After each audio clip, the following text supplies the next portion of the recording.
on to All Killer and No Filler. All Killer, No Filler. So last week I picked In the Eyes of Fire. Yes. By Unearth. And you all went and listened to it. Yeah. I mean, I regularly listen to this album, so that's well in the burnt into my brain. You haven't heard Unearth. it, have you, Danny? Huh? You haven't heard it. No, I'd heard a couple of tracks off it. The one I had heard was Giles. Yeah, I think that was the big one. It's funny to go and listen to this and praise it so much when the previous 2 weeks ago you talked about Devil Driver. That album is all go the whole way through. Mm-hmm. This album is exactly the same thing in terms of it's all guns blazing. Yes. But for some reason, I really, really enjoy this a whole lot more. I don't know what it is about it. The production on this thing is really trebly. Like, there's not a lot of bass on it. Like, I mean, it does hit, but I think because it's so trebly, everything is crisp and everything cuts through. So like, all the little guitar licks and nuances, like because of the lack of bottom end, it just cuts through and it's just like, it's sort of like it just hits you. It's very crisp, clean sound, isn't it? But this was just like just kicking in the face constantly. I think it was the fourth song, Sanctity of Brothers. Yeah. It made me laugh. Like, I don't know why. Like, it's such a, you know, when Lamb of God is so fast and riffy and all the drum fills are just going off at once. It's like, it's so metal that it's funny, if that makes sense. Like, the ending of this song is just like, we're just going to keep adding extra fills. We're just going to keep adding this extra riff. And the way it ends just fucking kills me because it's just like, it's just so ridiculous. It's mental. Yes. Yeah, it's insane. I would say as well, the drummer throughout it was one of the main things that I noticed. That he's kind of one of these drummers that just wants to just fill every little bit of space with just like constant attention to detail and like mental he's fills. very particular. Yeah. Like, he's overly cautious about not wanting to sound like he doesn't know what he's doing. Yeah. Like, he will retake. Yeah, like, and it's very tight. Very tight, yeah. Like, he's constantly back and forth with the producer. Yeah. Like, I'm worried, like, that sounds generic. Yeah. Like, I'm worried that sounds like I don't know what I'm doing here. Sure. He wants to be original. Like, he wants to be totally in his own entity, or in playing drums in his own right, I suppose. Yeah. He wants to just be completely original and completely perfect. He's very like... Well, that seems like the ethic of the whole band. Yeah. It's very much like, there's no like time wasted. But I think it's Imposter's Kingdom was the song that I knew as well. But yeah, like this album I really enjoyed. I mean, I wouldn't say I'll go back to it all that often because it's just like, by today's standards for me, it is a bit on the like generic metalcore side. But as far as like heavy metallic, you know, like metalcore music goes, it's really impressive. There's a song perfectly that describes it, which is called Unstoppable, which just sums up what I'm saying, that it is like the album is pretty unstoppable. But as I was listening to this, I was thinking, there's been the same, my only gripe is there's been the same style of riffing, style of vocals, drumming and bass the whole way through, all well and good, but there's nothing else to it. Like, it's like there's been no clean, like ballady, more melodic sort of songs on the album. And the next song, I think it was the next song, So It Goes, came in, and it starts off with a like clean sort of electric guitar. Yeah. And I was just thinking, like, I'm not sure that's just because I was so conscious of how heavy it was, but it was like the worst clean tone I've heard on a metal record in ages. Like, it sounds like he's such a metal guitarist. He's like, oh yeah, I've got a clean channel on the line 6, on the line 6 divided 2. I'll just whack on the clean channel and it just sounds like a wet fart. So, and then that song was probably the only downfall for me. It didn't really go. But yeah, overall, like, totally get why you picked it. It was really good. Yeah. I was pleasantly surprised, I have to admit. I can see. You didn't hear it. I can see exactly why I didn't like that band back when that was released. It was not the sort of thing I was into at all. I think I said it sums up metalcore in 2006. Yeah. That's exactly what it is. I completely agree with what Danny said. I even now, I find it very generic. It was good. It was really heavy. I've listened to it a couple of times, and I'll probably go back and listen to it again. It's just, whenever I say that I'm not a fan of metalcore, that's what I hear. that sort of thing. It's Okay. just that's what I think of when I say metalcore.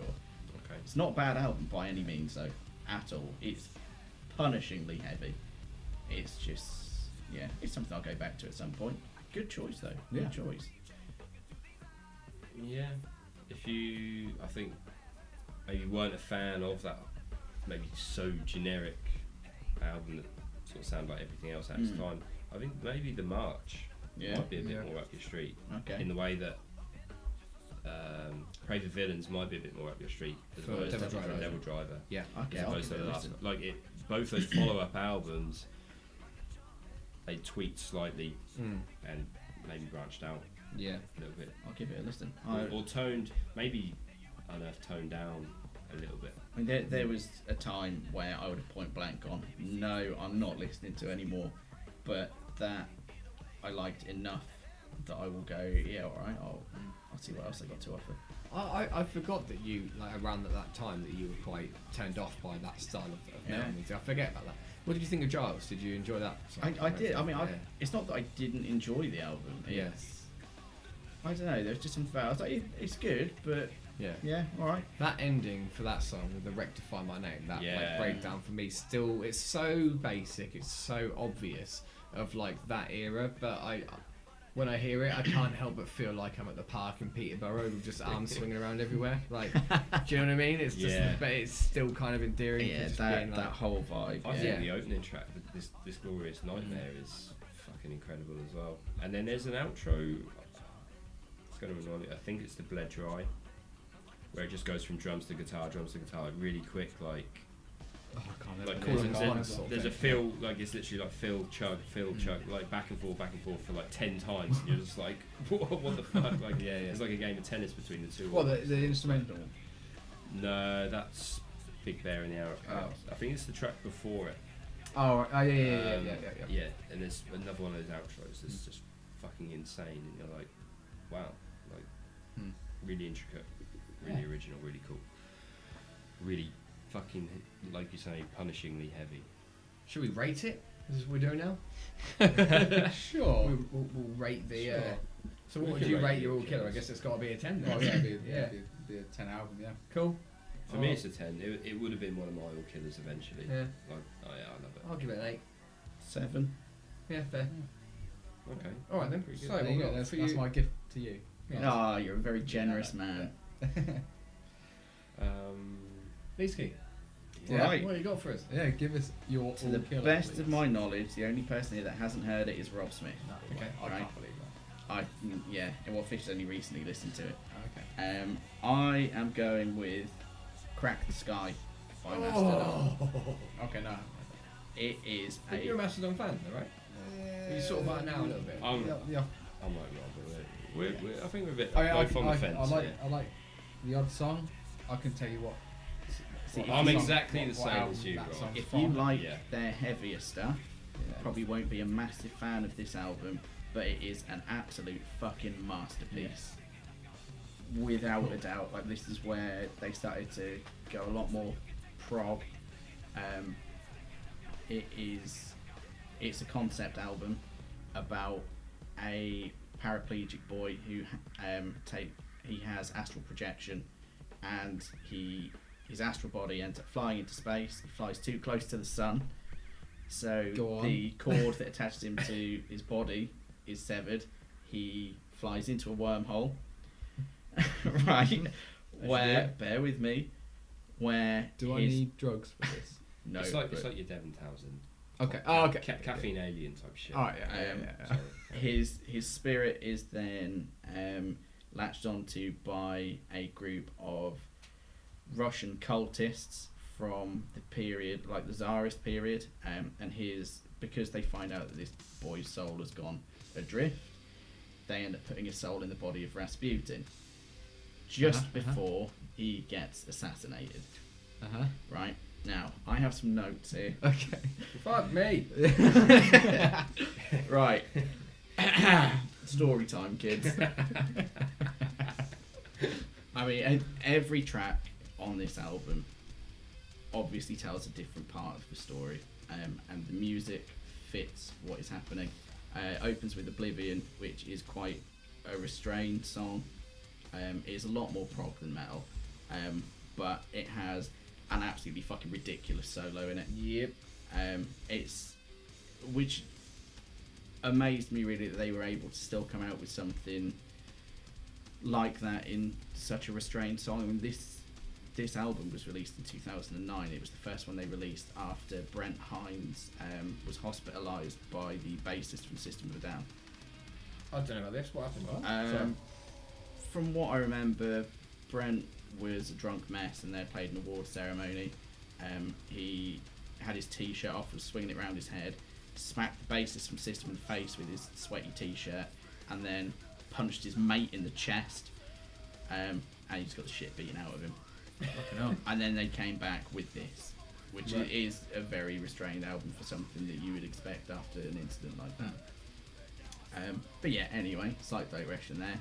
After Oblivion, that is where he gets sucked into the wormhole. You've then got Divinations, which is, I think it's more of an accessible Mastodon Fucking catchy track. tune. It is really catchy. There's bits in every song that stick with me. Like, you need to listen to it a few times to just pick bits out, because if you just sit and listen to it once, I don't think you're going to get the full effect of this album at all. Then goes on to Quintessence, which it's a fairly upbeat song, but it's got some really dark lyrics. That is where his soul is first put into Rasputin's body, and Rasputin is like basically getting premonitions of the fact he's going to be murdered. The last minute or so of this track is a lot heavier than the rest of it. Again, it is fucking incredible. Then goes on to a song called The Tsar, which is roughly 10 minutes long, and I would argue, even now, is the best song that Mastodon have ever written. Jeez. I mean, this album is 8 years old now, and they have not topped it since. It's in 4 parts, and it is about the assassination attempt on Rasputin. You've got Usurper, which is about him wanting to overthrow the Tsar. You've then got Escape, which is much faster and much heavier. It's got one of the heaviest passages on the album in there, and that is about him trying to escape his attackers. You've got Martyr, where basically realises he's dying for his cause, and then you have got Spiral, which basically just repeats what's going on in Usurper, but it's a lot more spaced out. It's supposed to be like when he's dying, essentially. That is the song that actually has the lyric "Crack the Sky" in it. I thought Crack the Sky had that lyric in. It does as well. Ah. Because the album partly was written about Skye, spelled Skye, who was the drummer's sister who took her own life when I think he was 14. So when it gets onto the track "Crack the Sky," it's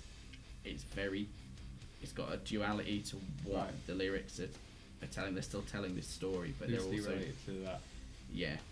But then anyway, after the Tsar, you have got Ghost of Karelia, which is about them essentially meeting the devil, and being chased through shadows essentially before being sent to hell. It gets increasingly heavier as it goes on. It is probably the heaviest track on the album, I would say. You then have Crack the Sky, which has got Scott Kelly of Neurosis on there. He's doing the more aggressive vocals. I can't even describe that song. It is a song you need to listen to, because the intricacy in every single one of these songs is mad. Like the 4 parts on the Tsar are so different, but they're just seamless when they come together. The last track on the album, The Last Baron, a very close second for the best track that Mastodon have ever written. Shit. That's like 12 minutes long. It's fucking epic. Yeah. And it's basically about this boy finding his body again, but you don't actually find out whether he wakes up or not. it's just left. It's an incredible concept album. It's an Yeah. incredible album, and genuinely, I think Mastodon should be proud to have that in their back catalogue, and it is without a doubt a bar that other prog metal bands can only strive to reach, because it's phenomenal. Would you say that? Because I actually know this album better than the rest of them, because I'm like Josh Brown got me into them years ago when we were in a band together. So cheers for that, Josh. And I'm not sure that's because I associate with those times, but it seems like that is the most highly regarded record they've put out. Yeah, Would you say that's the case? I would say so. I mean, yeah. Blood Mountain at one point was voted Metal Album of the Year by Metal Hammer, I believe. 2007. Crack the Sky got it. Okay, Crack the Sky got it. I didn't realise. Their last album has also been voted Best Album of the Year so far by Metal Hammer. Was it Metal Hammer? Yeah, they did a half-year vote. Yeah, and that's come they're, in. they're a consistently solid band. If you're looking for some of the heavier stuff from Mastodon, I would try The Hunter, which is the album after. It's not a concept album, it's just an album they put together. It's still really good. That's a fucking good album. It's just it is much heavier. It sounds like quite the journey. Oh, it is. Is this like a good set of headphones, Yeah, not doing a lot else? pretty much. I mean, Just get some edibles. Find a comfortable chair. I mean, after you've get some listened to it headphones. a few times, if Get you enjoy it, comfy. you can have it as background music. But I know this album so well, I can just have it as background Yeah. music. It's probably one of the more accessible albums they've written. But I think it's enjoyable in both settings, really. Like it's definitely if the way it's been picked up, I think it only deserves to be heard properly for a first listen. Mhm. Yeah, you probably recognise the odd bits from it as well. probably. Yeah. I mean, I can't necessarily see you coming back, Rob Smith, to be honest, and saying, yeah, it was fucking awesome. But I think you'll be Never know. pleasantly surprised by it. Yeah. So Yeah, I'm the only one that hasn't heard it. yeah. I only heard it last night Oh, okay. because I knew it was going to be a sort of killer. Yeah. What was your initial reaction? Hard to digest. Right. If you, basically. it depends how you want to listen to it. I think if you want to sit and just listen to it for what it is, you can probably digest it a little bit easier. If you want to sit and read through the lyrics, When you really get it's pretty deep. It's a very emotional album. Yeah, you need to listen to it a couple of times to pick certain bits out. There are some really catchy stuff in there. The solos in it are incredible. The escape part of the Tsar is much faster. It's quite rocky, really. Yeah. Like that riff that it kicks into at the beginning, it's just like you can't help but nod your head to it. Just I'll listen to it. yeah. Cool, man. Pinnacle of their I'm career. really looking forward I'm to gonna going give back it. to I'm gonna give it another go, and I'm gonna make sure I do it through proper headphones. It was on my Bluetooth speaker. I wasn't doing too much else while it was on. Just sort of. It's very atmospheric, like especially some of the bits that are supposed to be slower. They've got like a lot of keyboards and like a little bit of distortion on the vocals. Like it just adds to the atmosphere of the album, really. Just yeah, can't praise it enough. Wicked. Yeah. I am looking forward to that actually. That'd be good. Mm-hmm. But I'm a bit like you, Rob, with Mastodon. I feel like I know a couple of songs here and there. Like, I wouldn't be able to tell you what this But- is from. more like the less proggy. Or I suppose less proggy. I say Colony of Birchman. if you enjoy it but want something heavier, go with something like Blood Mountain, which was a much heavier album, Yeah. or listen to tracks like The March of the Fire Ants, because that's fucking heavy, that song. Yeah. Leviathan is a fairly heavy album as well. So this is where they really started to go down that prog route, and it's just done fucking wonders for them. They're really flexing their prog muscles there. Yeah. Whilst we're on the topic of Mastodon, before we end off, do want to mention I was listening to the recent That's Not Metal episode, and they did a thing on 10 underground albums that have come out this year so far that they haven't covered. And one of the ones they were really hyping up was a band called Hyborium. I don't know if you've heard of them, but they compared them to Mastodon quite a bit. And I went and listened to it, and it's definitely along the lines of like around the Leviathan area where it's Cool. heavier, and like definitely go check that out. Okay. It's just called Hyborian with an N, Volume 1. And it's not very well known. I think it's only got like 3,000 or 4,000 listeners on Spotify. Oh, wow. Really fucking good. I'll give it a listen then. And also, whilst I'm mentioning them, if you enjoyed our episode 2 weeks ago when we talked about Glastonbury, go listen to their one as well, because they did an interview with the guy that ran the Year 8 stage, and they go over all of the nuances of how it all came together and what a gamble it was to the people at the festival, and like he also interviews the bands that played on that stage as well and their predictions of the future. So it's a real good insight to what we were talking about last week. Okay. So it's a nice little supplement to Yeah. to what we were talking about. So yeah, Okay. little plug for those guys. Not that they need it, but you know. Cool. Cool. Is that it? I think that's it. Good. Are we in 2 hours? Oh yeah. Pretty much. All right. Well, if you're still with us, thanks a lot for listening. Yep. Have a look at our YouTube channel. We've got all our older stuff on there. Subscribe to that. We're on Twitter, Instagram, which we'll keep updating and stuff. Yes. Facebook. Facebook, yeah, which we'll do a bit more on. Once there's enough of you, we'll try and get some back and forth. Give us some suggestions and questions and bits like that. Because Yeah. we need some more topics to discuss. Just no more folk metal. Yeah, suggestions for the game as well, please. That'd be great. Yeah. Thanks. Yeah. Enjoyed that. Yeah. Hope you guys Thank you did very too. much, guys. Thank you. Cheers. See ya. Right. Bye-bye. Bye.